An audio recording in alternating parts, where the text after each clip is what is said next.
पिछली क्लास में हमने अप्लाइड साइकोलॉजी को डिस्कस किया था, उसकी फील्ड्स के बारे में जाना था, उसकी उपयोगिता के बारे में जाना था। आज का जो हमारा टॉपिक है वो है पर्सनालिटी। हम अपनी डेली लाइफ में दो वर्ड बहुत ज़्यादा यूज करते हैं, पर्सनालिटी एंड पर्सनालिटी डेवलपमेंट। हम यदि किसी से बात करते हैं, हम कैरियर के विषय में सोचते हैं, हम कहीं जाना चाहते हैं, हम किसी को जज करना चाहते हैं, और उस समय एक सेंटर पॉइंट में एक ही चीज होती है, पर्सनालिटी और पर्सनालिटी डेवलपमेंट। हम लोगों को ये कहा जाता है कि इसकी पर्सनालिटी अच्छी है, इसकी पर्सनालिटी खराब है, यह बहुत अच्छा आदमी है, यह अच्छा आदमी नहीं है। अच्छा आदमी होना या अच्छा आदमी नहीं होना उसके व्यक्तित्व की विशेषता को दर्शाता है। लेकिन यदि हम साइकोलॉजी के पॉइंट ऑफ व्यू से देखें तो पर्सनालिटी अच्छी या बुरी नहीं होती है, गुड या बैड नहीं होती है। पर्सनालिटी को अलग अलग मनोवैज्ञानिकों ने अपने तरीके से डिफाइन किया है। लेकिन जब मनोविज्ञान का विकास हो रहा था उस समय मनोवैज्ञानिकों के सामने तीन समस्याएं थी, और उन तीन समस्याओं के कारण उनका ध्यान पर्सनालिटी के ऊपर या व्यक्तित्व के ऊपर जो शोध किए जाने थे उनके ऊपर नहीं था। वो तीन समस्याएं थी कॉम्प्लेक्सिटी, जटिलता। हमारा व्यक्तित्व बहुत जटिल है।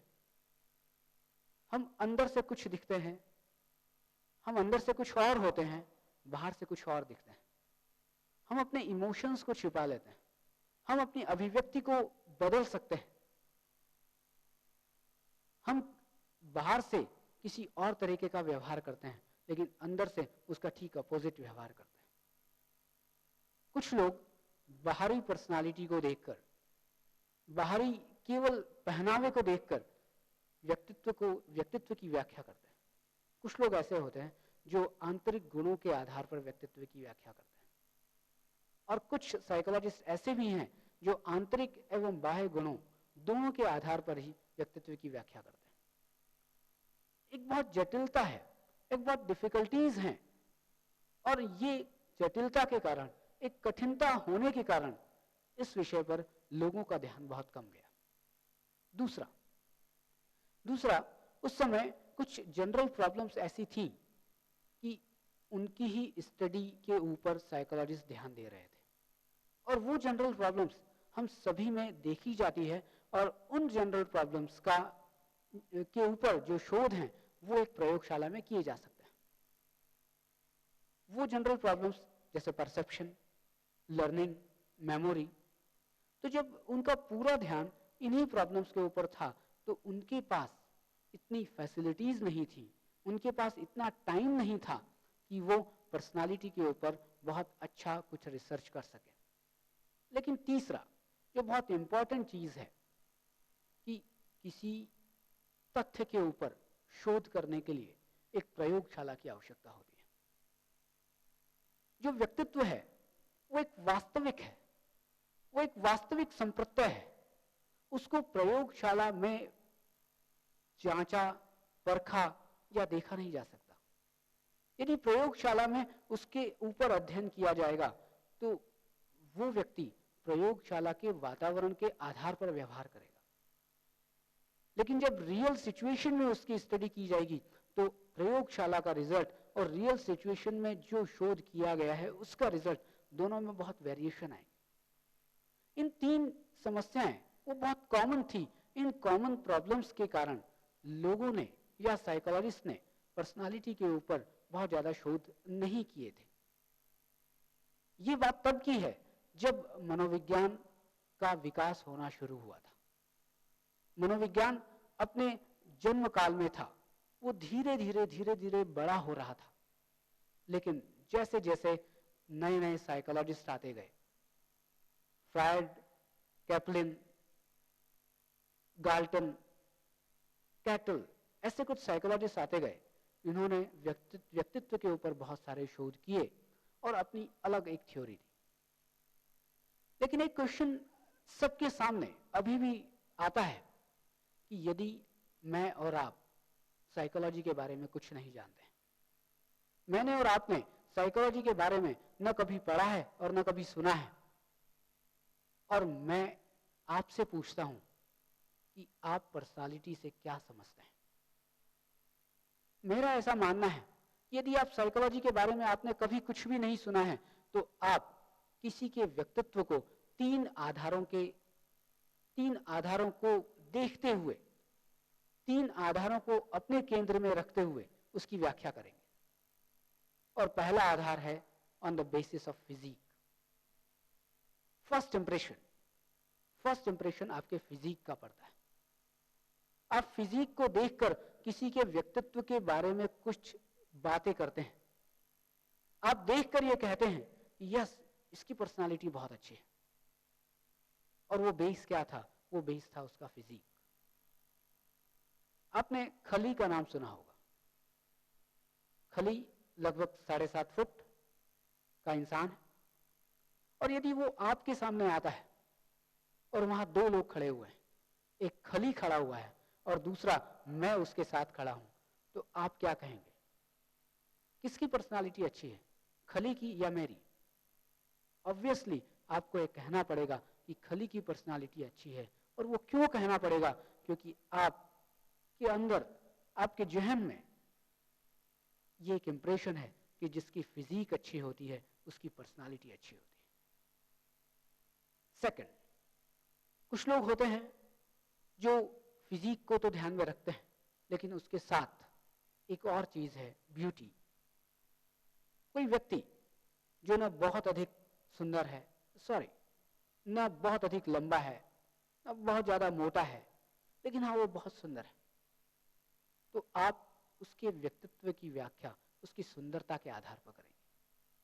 और आप ये कहेंगे कि यस, जो व्यक्ति सुंदर होता है उसका व्यक्तित्व भी उतना अच्छा होता है। और एक तीसरा व्यू है on the basis of specific characteristics. यदि कोई व्यक्ति बहुत लंबा, बहुत चौड़ा नहीं है, और न ही उसमें वो अट्रैक्शन है, न ही वो बहुत ज्यादा सुंदर है, तो क्या उसकी पर्सनालिटी नहीं होती है? नहीं, उसकी पर्सनालिटी भी होती है।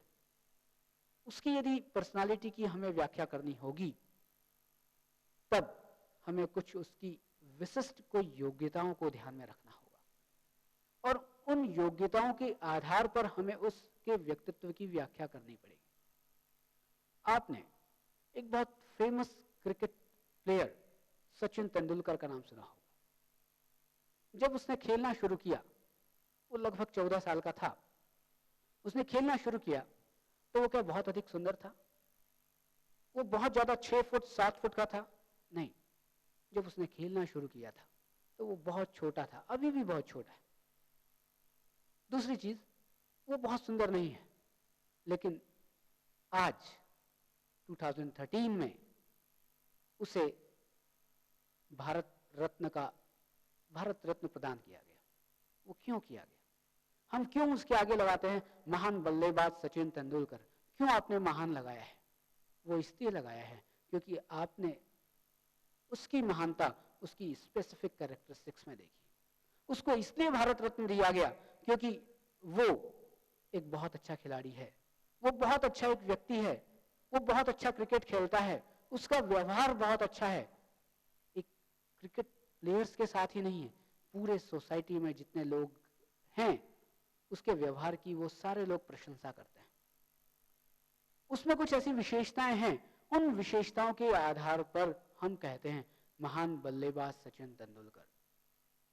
यही 3 बेस हैं, एक है फिजिक, एक है ब्यूटी, और एक है स्पेसिफिक कैरेक्टरिस्टिक्स। और हम सब जितने लोग भी, चाहे आप साइकोलॉजी जानते हो, आप साइकोलॉजी नहीं जानते हो, लेकिन एक साधारण आदमी व्यक्तित्व के बारे में इन तीनों के बेस पर ही अपनी बात रखने की कोशिश करता है।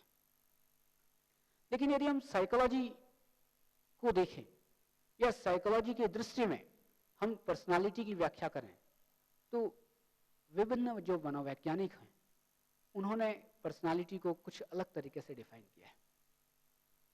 पर्सनालिटी लैटिन वर्ड पर्सोना से बना है। पर्सोना जिसका मीनिंग होता है मास्क, और ये मास्क वर्ड कहां से आया? ये आया एक एक्टर और एक्ट्रेस, और वो भी कब के, जो यूनान है, यूनान में जो पहले यूनान के जो एक्टर और एक्ट्रेस थे, वो अपने फेस पर उस मास्क को लगाते थे, और मास्क को लगाने के बाद वो कोई रोल प्ले करते थे, और रोल प्ले करने के बाद उस रोल के लिए उस व्यक्ति को जाना जाता था। उसको नाम से नहीं जाना जाता था, उसको उस मास्क के कारण और उस रोल को प्ले करने के कारण जाना जाता था। Means personality depends on external appearance, कि जो बाहर से दिखाई देता है वो पर्सनालिटी है। आप बहुत अच्छे कपड़े पहने हैं, आप बहुत अच्छी बातचीत करते हैं, आपकी पर्सनालिटी बहुत अच्छी है। लेकिन जो बहुत अच्छे कपड़े नहीं पहना है, जो बहुत अच्छी बातचीत नहीं कर पाता है, जो सोशल नॉर्म्स को फॉलो नहीं करता है, उसकी पर्सनालिटी खराब है, ऐसा लोगों का मानना है। लेकिन पर्सनालिटी की जो शुरुआत है, पर्सनालिटी का जो बेसिक प्रिंसिपल है, वो है पर्सोना। और पर्सोना जिसका मीनिंग होता है मास्क। साइकोलॉजी में इस मास्क की जो डेफिनेशन है, ये मास्क के आधार पर व्यक्तित्व को जो परिभाषित करने की लोगों ने कोशिश की, उसको बहुत ज्यादा पसंद नहीं किया गया। लोगों ने अपने अपने तरीके से व्यक्तित्व को बताने की कोशिश की, और उन सभी व्यूज को कलेक्ट किया गया, और कलेक्ट करने के बाद कुछ डेफिनेशंस बनाई गई, और उन डेफिनेशंस में व्यक्तित्व को परिभाषित किया गया। मुख्यतः 4 तरीके की डेफिनेशन है। ओमनीबस डेफिनेशन, जिसे हम कहते हैं सर्वग्राही परिभाषा, इंटीग्रेटिव डेफिनेशन, समाकलन परिभाषा, हायरार्चिकल डेफिनेशन, पदानुक्रमिक परिभाषा, और एडजस्टमेंट डेफिनेशन, समायोजन से संबंधित परिभाषा। ओमनीबस डेफिनेशन पर्सनालिटी के बारे में ये बताती है कि हमारे जितने भी बायोलॉजिकल इंस्टिंक्ट्स हैं, हमारी जो एक्वायर्ड टेंडेंसीज हैं, हमारी जो इननेट टेंडेंसीज हैं, उन इननेट और एक्वायर्ड टेंडेंसीज की जो रिएक्शंस हैं, उन रिएक्शंस के बेस पर हम पर्सनालिटी को डिफाइन करते हैं या उसकी व्याख्या करते हैं। लेकिन ये डेफिनेशन बहुत ज्यादा कॉम्प्लिकेटेड है, और वो कॉम्प्लिकेटेड इसलिए है क्योंकि इसमें एक तरफ बात की जाती है कुछ एक्शंस की जो बायोलॉजिकल हो सकती हैं या एक्वायर्ड हो सकती हैं, कुछ रिएक्शंस की जो बायोलॉजिकल और एक्वायर्ड दोनों हो सकती हैं, और कुछ व्यक्ति की विशेषताओं की। इसके कारण इस डेफिनेशन में एक कॉम्प्लेक्सिटी आ गई, एक जटिलता आ गई। तो इस डेफिनेशन को लोगों के द्वारा स्वीकार नहीं किया गया। बाद में एक डेफिनेशन आई, इंटीग्रेटिव डेफिनेशन। इस डेफिनेशन में जो व्यक्ति के या व्यक्तित्व की विशेषताओं के एक इंटीग्रेटिव पार्ट को बताया गया, और उस इंटीग्रेटिव पार्ट के बेस पर पर्सनालिटी की व्याख्या की गई। उन्होंने कहा personality is the sum total of all behaviour. अब पर्सनालिटी को व्यवहार के आधार पर समझा गया, उसको जाना गया और उसको परिभाषित किया गया। थर्ड डेफिनेशन आई, हायरार्चिकल डेफिनेशन। विलियम जेम्स ने 4 प्रकार के सेल्फ के आधार पर एक पदानुक्रम बनाया, और उस पदानुक्रम के बेस पर पर्सनालिटी को डिफाइन किया। Material self, social self, spiritual self and pure ego. Material self जो हमारे शरीर से संबंधित है, सोशल सेल्फ जो हमारे सामाजिक संबंधों से संबंधित है, स्पिरिचुअल सेल्फ जो हमारे आध्यात्मिक गुणों से संबंधित है, और प्योर ईगो जो हमारे ईगो के या हमारे व्यक्तित्व के वास्तविक तथ्य से संबंधित है। एक जो बहुत इंपॉर्टेंट डेफिनेशन, एडजस्टमेंट डेफिनेशन, जिसे साइकोलॉजिकल डेफिनेशन भी कहते हैं, ये पर्सनालिटी की सबसे महत्वपूर्ण परिभाषा है। इसमें यह कहा गया कि व्यक्तित्व एक मनोगत्यात्मक संगठन है। इसमें एक यूनिक एडजस्टमेंट होता है, और ये यूनिक एडजस्टमेंट अपने व्यवहार के द्वारा अपने इन्वायरमेंट के लिए किया जाता है। आप ये लेक्चर सुन रहे हैं, और हो सकता है कि आपके साथ बैठकर 3, 4 या 5 स्टूडेंट इस लेक्चर को बैठकर सुन रहे हैं। मैं आपके लिए एक स्टिमुलस हूं, मैं अपनी कुछ बात रख रहा हूं। हो सकता है कि कुछ लोग पढ़ रहे हैं, कुछ लोग मेरी बात सुन रहे हैं, कुछ लोग इधर उधर देख रहे हैं, कुछ लोग मेरी बातों को सुनकर लिख रहे हैं। मीनिंग एक ही है कि एक सिचुएशन है, आपका एडजस्टमेंट यूनिक है। मैं आपको पढ़ा रहा हूं, ये एक सिचुएशन है, लेकिन उस क्लास में आप कैसा पढ़ रहे हैं, आप कैसा समझ रहे हैं, आप क्या कर रहे हैं, आपके द्वारा कैसा व्यवहार किया जा रहा है, ये आपका एक रिएक्शन है, आपका एक यूनिक एडजस्टमेंट है। और dynamic organisation, a dynamic organisation of psychophysical system, ये जो पूरा सिस्टम है इसमें 2 पार्ट है, एक physical and psychological. Physical system जो आपको दिखाई दे रहा है, मेरी नाक, मेरा मुंह, मेरी बॉडी या आपकी बॉडी, ये आपका फिजिकल सिस्टम है। लेकिन इसी के साथ एक सिस्टम जुड़ा हुआ है, वो है साइकोलॉजिकल सिस्टम। आप में इंटेलिजेंस है, आप में मेमोरी है, आप कोई चीज सीखते हैं, आप में एंग्जाइटी है, आप में डिप्रेशन है, आप में स्ट्रेस है, आप किसी चीज को सोचते हैं। ये सारा जो सिस्टम है वो है आपका साइकोलॉजिकल सिस्टम। मैं कुछ बोल रहा हूं, लेकिन मेरे इस लेक्चर में 2 सिस्टम काम कर रहे हैं, मेरी बॉडी और मेरा माइंड। मेरे अंदर कुछ मेंटल प्रोसेस चल रही है, उस मेंटल प्रोसेस के कारण कुछ थॉट्स आ रहे हैं, और वो थॉट्स मेरे द्वारा अभिव्यक्त किए जा रहे हैं। इसलिए पर्सनालिटी को एक साइकोफिजिकल सिस्टम माना जाता है। लेकिन इसके आगे एक और वर्ड जुड़ा हुआ है, डायनामिक ऑर्गेनाइजेशन, गत्यात्मक संगठन। गत्यात्मक संगठन इसलिए कहा गया, अब आप इसको समझें कि आप आज से 20 साल पहले आप बहुत छोटे थे, आप अपनी माँ के गोद में रहते थे, आपकी माँ आपको खाना खिलाती थी, आपकी माँ आपको दूध पिलाती थी, पानी पिलाती थी। लेकिन धीरे धीरे जैसे जैसे आप बड़े हुए, आप बड़े होते गए, आपका फिजिकल सिस्टम बड़ा होता गया, आपके जितने भी बॉडी के ऑर्गन्स हैं वो बड़े होते गए, वो अलग, उनका एक अलग शेप आता गया। और ये बड़े होने का मतलब या ये शेप आने का मतलब एक परिवर्तन आता गया, एक गतिशीलता आती गई, और उस गतिशीलता के कारण ही एक समय आप बच्चे थे और आज आप एक यंग हैं। आज से 20 साल बाद, 30 साल बाद आप ओल्ड मैन हो जाएंगे। ये क्या है? ये गतिशीलता है, डायनामिक्स है। और ये डायनामिक्स आपके फिजिकल सिस्टम में, लेकिन आपके साइकोलॉजिकल सिस्टम में भी एक डायनामिक्स होती है। आज आप पढ़ रहे हैं, और पढ़ इसलिए रहे हैं क्योंकि आपको एमए पास करना है, आपको डिग्री लेनी है, आपको योग की फील्ड में कुछ काम करना है, और आप योग करने के लिए बहुत ज्यादा रिस्पॉन्सिबल हो, बहुत ज्यादा ऑनेस्ट हो। आज के समय में आपकी ऑनेस्टी और आपकी जो रिस्पॉन्सिबिलिटी लेने की जो कैपेसिटी है वो बहुत अच्छी है। आप बहुत ईमानदार हो आज, लेकिन हो सकता है कि आप आज से 10 साल बाद जब आपको कोई बहुत अच्छी जॉब मिल जाए तो आप योग के बारे में जितना अच्छा आज सोचते हैं उतना अच्छा बाद में ना सोचें।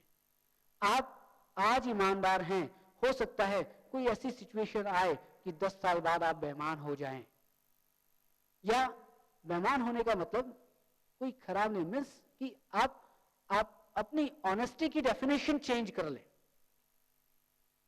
आप में ये क्या हुआ? एक परिवर्तन आया, एक डायनामिक्स आई, और इसी गतिशीलता के कारण ही ये कहा गया कि ये जो संगठन है ये साइकोफिजिकल सिस्टम का सिस्टम तो है ही है, लेकिन इसमें गतिशीलता है। इन दोनों पॉइंट्स को मिलाकर dynamic organisation of psychophysical system और यूनिक एडजस्टमेंट, इन दो पॉइंट्स को मिलाकर एक बहुत अच्छी और एडजस्टमेंट से रिलेटेड, एक साइकोलॉजिकल पॉइंट ऑफ व्यू से रिलेटेड आल्पोर्ट ने एक डेफिनेशन दी थी, और वो दी थी 1937 में। वो डेफिनेशन जितनी कारगर 1937 में थी, आज भी उतनी ही कारगर है। आज भी उसी डेफिनेशन को बेस बनाकर हम व्यक्तित्व की व्याख्या करते हैं। अभी हमने ये देखा कि पर्सनालिटी पर्सोना से आया। लेमैन 3 आधारों पर व्यक्तित्व की व्याख्या करता है, on the basis of physique, on the basis of beauty and on the basis of specific characteristics. हमने 4 टाइप्स की डेफिनेशन हमने डिस्कस की थी, omnibus definition, integrative definition, and third one is hierarchical definition and adjustment definition. अब हमारा जो topic आता है वो आता है डिटर्मिनेंट्स ऑफ पर्सनालिटी। व्यक्तित्व प्रभावित होता है, आपका व्यवहार प्रभावित होता है। व्यक्तित्व 2 प्रकार के कारकों के द्वारा या निर्धारकों के द्वारा प्रभावित होता है। एक होता है बायोलॉजिकल डिटर्मिनेंट्स और एक होता है साइकोलॉजिकल डिटर्मिनेंट्स। जैविक निर्धारक और या उन साइकोलॉजिकल डिटर्मिनेंट्स को हम और ज्यादा एलिबरेट करें तो इन्वायरमेंटल डिटर्मिनेंट्स। कुछ वातावरण के कारक होते हैं जो आपको प्रभावित करते हैं, और कुछ बायोलॉजिकल जैविक कारक होते हैं, जन्मजात कारक होते हैं, वो आपके व्यक्तित्व को प्रभावित करते हैं। बायोलॉजिकल डिटर्मिनेंट्स में 4 निर्धारक आते हैं। एक आता है हेरिडिटी, एक आता है फिजिक एंड फिजिकल हेल्थ, एक आता है बॉडी केमिस्ट्री, और एक आता है एंडोक्राइन ग्लैंड्स। सबसे पहले हम बात करते हैं हेरिडिटी की। हम प्रोडक्ट हैं हेरिडिटी का। हमारे माता पिता के जीन्स हमारे अंदर हैं, हमारे 4 फादर्स के जीन्स हमारे अंदर हैं, और उन जीन्स के द्वारा हमारा व्यक्तित्व बना है। आप ये देखते हैं कि 3 चीजें ऐसी हैं जो हेरिडिटी का ही प्रोडक्ट होती हैं, आपकी फिजिक, आपका इंटेलिजेंस एंड आपका टेम्परामेंट। आपकी फिजिक वैसी है जैसी कि आपके माता पिता की होगी, या जैसा आपके दादा दादी या 4 फादर्स की होगी। थोड़ा बहुत अंतर आ सकता है, लेकिन बहुत ज्यादा चेंज नहीं आ सकता है। दूसरा, इंटेलिजेंस। आपकी इंटेलिजेंस आपके मदर फादर के जैसी होगी या आपके 4 फादर्स के जैसी होगी। आपका टेम्परामेंट, आपका स्वभाव, आपकी चित्त प्रकृति आपके हेरिडिटी के कारण ही निर्धारित होती है। ये 3 चीजें ऐसी हैं जिस पर सबसे अधिक प्रभाव होता है वंशानुक्रम का। दूसरा आता है physical and physical health. Physique and physical health. Physique का आपकी पर्सनालिटी पर बहुत प्रभाव पड़ता है। अभी कुछ देर पहले हमने डिस्कस किया था कि फिजिक, फर्स्ट इंप्रेशन फिजिक का होता है। आप किसी व्यक्ति को देखते हैं, उसके बारे में कुछ कहते हैं, उसकी तारीफ करते हैं, और उसका कारण है फिजिक, उसका शारीरिक सौष्ठव, उसकी शारीरिक संरचना, और वो शारीरिक संरचना आपके व्यक्तित्व को निर्धारित करती है। ये ऐसा देखा जाता है कि जिसका शरीर बहुत अच्छा है, जिसकी शारीरिक संरचना बहुत अच्छी है, वो उसमें आत्मविश्वास बहुत ज्यादा होगा। लेकिन जो फिजिकली वीक है, जिसमें ऑर्गेनिक इंफीरियरिटी है, जिसमें कोई अंग भंग है, जो बहुत छोटा है, बहुत नाटा है, उनमें और इसके विपरीत जिनकी फिजिक बहुत अच्छी है, उनमें उनकी पर्सनालिटी में बहुत अंतर होगा। जिनकी फिजिक अच्छी होगी उनमें कुछ पॉजिटिव ट्रेट्स होंगे, जिनकी फिजिक अच्छी नहीं होगी उनमें नेगेटिव ट्रेट्स होंगे। एंड सेकंड पार्ट आता है फिजिकल हेल्थ। हेल्थ भी आपके व्यक्तित्व को प्रभावित करती है। यदि आपकी हेल्थ अच्छी है तो आप खुश रहेंगे, आप में विधेयात्मकता रहेगी, आप में सिक्योरिटी की फीलिंग होगी, आप में साइकोलॉजिकल वेलबीइंग की फीलिंग होगी। लेकिन यदि आप फिजिकली इल हैं तो आप इंफीरियर होंगे, आप इनसिक्योर फील करेंगे, आपकी लो सेल्फ एस्टीम होगी। और लो सेल्फ एस्टीम का होना, हाई सेल्फ एस्टीम का होना, या हम कहें कि अच्छे ट्रेट्स का होना, अच्छी विशेषताओं का होना, ये आपके व्यक्तित्व का ही अंग है। एक थर्ड एक डिटर्मिनेंट आता है, जो बायोलॉजिकल डिटर्मिनेंट्स हैं, वो है बॉडी केमिस्ट्री। आज से लगभग 4000 साल पहले हिप्पोक्रेट्स नाम का एक चिकित्सक था। उसने इन शारीरिक द्रवों के आधार पर व्यक्तित्व की व्याख्या की और इन द्रवों के आधार पर व्यक्तित्व किस प्रकार प्रभावित होता है ये उसने बताया।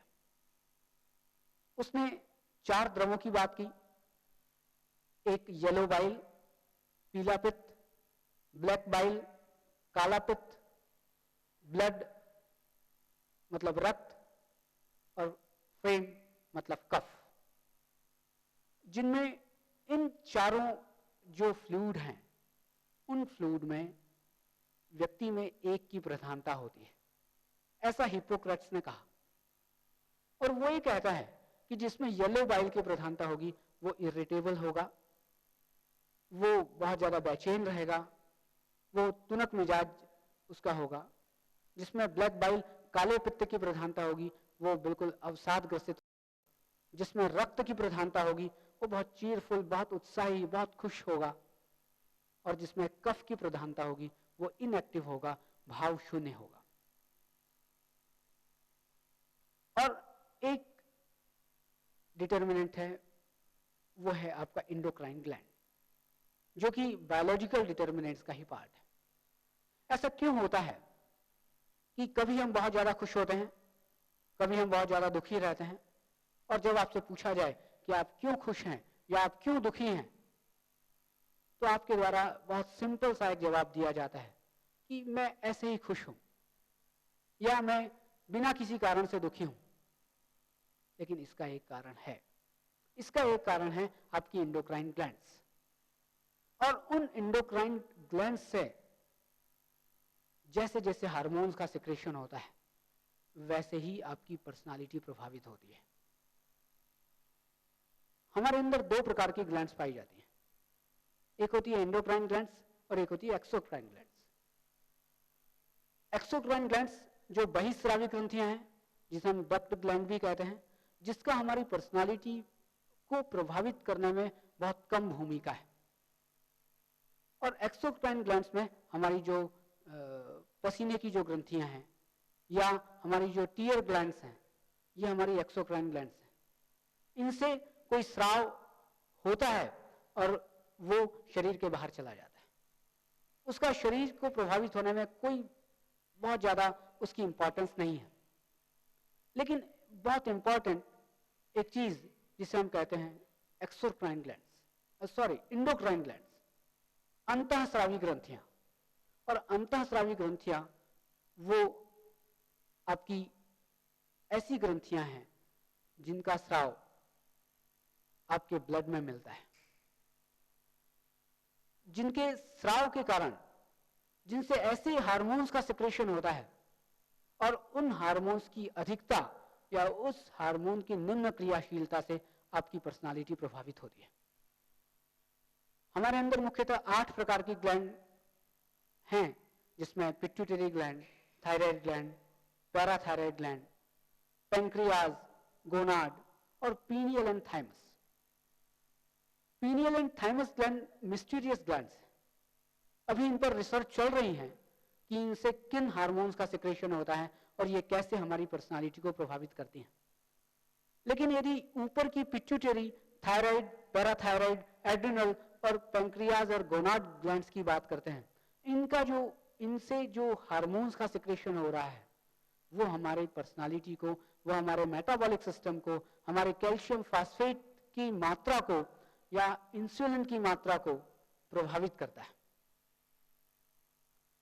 अब दूसरा डिटर्मिनेंट, अभी हमने देखा कि बायोलॉजिकल डिटर्मिनेंट्स हैं जो आपको प्रभावित करते हैं, लेकिन कुछ ऐसे भी डिटर्मिनेंट्स हैं जिन्हें हम वातावरण या पर्यावरणीय निर्धारक कहते हैं।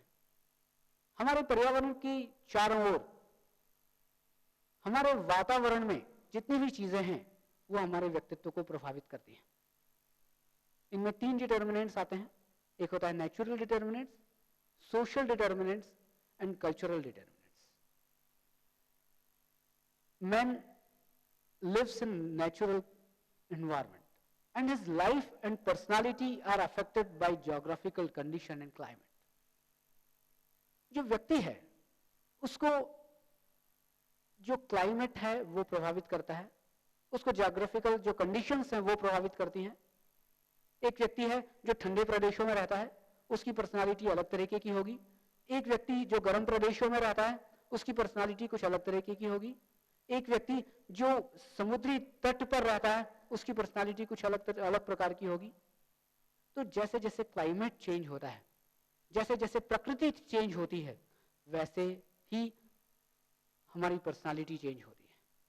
फॉर एग्जाम्पल, ठंड के दिनों में हम थोड़े से डिप्रेस्ड फील करते हैं। इसका कारण क्या है? इसका रीजन है क्योंकि ठंड के दिनों में धूप बहुत कम निकलती है और जो ठंडी है वो हमारे मेटाबॉलिक सिस्टम को, हमारे बॉडी को, हमारे मन को या हमारे मेंटल स्टेट्स को प्रभावित करती है और हम थोड़े से डिप्रेस्ड हो जाते हैं। लेकिन जैसे जैसे गर्मी आने लगती है, हमारी जो उदासी है वो दूर होने लगती है। हम धूप में बैठना चाहते हैं और हम धूप में जब बैठते हैं तो हमारी उदासी दूर हो जाती है। दूसरा सोशल डिटर्मिनेंट्स है family. Social determinants family, family में effect of parents, effect of family members, effect of birth order and effect of environment of family. आपके पेरेंट्स कैसे हैं, आपके फैमिली मेंबर्स कैसा व्यवहार करते हैं, आपके घर में कैसा वातावरण है, या आप किस जन्म क्रम के हैं। आप अलान हैं, आप फर्स्ट बेबी हैं, आप सेकंड बेबी हैं, इनका भी आपकी पर्सनालिटी पर प्रभाव पड़ता है। एडलर एक साइकोलॉजिस्ट हैं, उन्होंने ये कहा कि यदि कोई फर्स्ट बेबी है या इकलौता बच्चा है, वो रिस्पॉन्सिबल कम होगा, लेकिन यदि जन्म क्रम के आधार पर जो पहला बच्चा होगा और उसके और छोटे भाई बहन हैं, वो रिस्पॉन्सिबल ज्यादा होगा। आप यदि अपनी फैमिली में देखते हैं, यदि आप सबसे बड़े हैं तो आप में रिस्पॉन्सिबिलिटी ज्यादा देखने को मिलती है, और यदि आप सबसे छोटे हैं तो आप में रिस्पॉन्सिबिलिटी बहुत कम देखने को मिलती है। सेकंड, आपका स्कूल। सोशल डिटर्मिनेंट्स का ही पार्ट है आपका स्कूल, आपकी एजुकेशन, आपके टीचर्स का व्यवहार, आपके पीयर ग्रुप का व्यवहार, आप कैसे लोगों के साथ रहते हैं, आपके स्कूल की जो ज्योग्राफिकल जो कंडीशंस हैं वो भी आपको प्रभावित करती हैं। हम कोई भी चीज सीखते हैं, हमारी पर्सनालिटी में हम जैसा व्यवहार लाना चाहते हैं वो शुरू होता है ऑब्जर्वेशन से। हम स्कूल जाते हैं, हम अपने टीचर को ऑब्जर्व करते हैं, हम स्कूल के एनवायरनमेंट को ऑब्जर्व करते हैं, हम अपने कोर्स कंटेंट को ऑब्जर्व करते हैं, और जैसा कोर्स कंटेंट होगा, जैसा आपके टीचर्स होंगे, जैसा आपके पीयर ग्रुप होगा, वैसे ही आपकी पर्सनालिटी बनेगी। देन एक आता है सोसाइटी। आपकी फैमिली सोसाइटी का पार्ट है, आप एक सामाजिक प्राणी हैं। आप जिस सोसाइटी में रहते हैं या आपकी कोई एक कास्ट है, आपका एक प्रोफेशन है, उस कास्ट का, उस प्रोफेशन का आपके ऊपर प्रभाव पड़ता है। आप एक पॉलिटिशियन हैं, वो आपका एक प्रोफेशन है, उसका आपकी पर्सनालिटी पर एक अलग प्रभाव होगा। आप एक बिजनेसमैन हैं, उसका एक अलग प्रभाव होगा। और यदि आप एक टीचर हैं तो आपकी पर्सनालिटी उसके अनुरूप बन जाएगी। कुछ सोशल कस्टम्स और ट्रेडिशंस होते हैं। आपके घर परिवार में जो ट्रेडिशंस फॉलो किए जाते हैं, जो रीति रिवाज फॉलो किए जाते हैं, वो रीति रिवाज आपकी पर्सनालिटी को प्रभावित करते हैं। और एक होता है सोशल मूवमेंट। कभी कभी एक ऐसा समय आता है कि जब सामाजिक आंदोलन होते हैं, और वो सामाजिक आंदोलन भी आपकी पर्सनालिटी को प्रभावित करते हैं। एंड थर्ड, एक होता है कल्चरल डिटरमिनेंट्स। संस्कृति आपको प्रभावित करती है, संस्कृति के मानक आपको प्रभावित करते हैं। हम दो संस्कृति में अगर कंपैरिजन करें, एक इंडियन कल्चर और एक वेस्टर्न कल्चर, कुछ कस्टम्स ऐसे हैं या कुछ ट्रेडिशंस ऐसी हैं, कुछ व्यवहार ऐसे हैं जो हमारे इंडियन कल्चर में एक्सेप्टेबल नहीं है, लेकिन वही व्यवहार वेस्टर्न कल्चर में एक्सेप्टेबल हैं। उस कल्चर का उनके ऊपर प्रभाव पड़ता है। ऐसा यह देखा जाता है कि संस्कृति आपके लिटरेचर में, आपके थिंकिंग में, आपके व्यवहार में, सब जगह उस संस्कृति की अभिव्यक्ति होती है, और वो संस्कृति आपको किसी न किसी रूप में प्रभावित करती है। हम निष्कर्ष के तौर पर अगर देखा जाए, अगर हम कहें कि पर्सनालिटी क्या है, personality is the product of biological, social and cultural determinants. आपका व्यक्तित्व आपके जैविक, सामाजिक और सांस्कृतिक निर्धारकों का उत्पाद है। जैसे आपके जैविक निर्धारक होंगे, आपके सामाजिक और सांस्कृतिक निर्धारक होंगे, वैसे ही आपकी पर्सनालिटी बनेगी या बिगड़ेगी।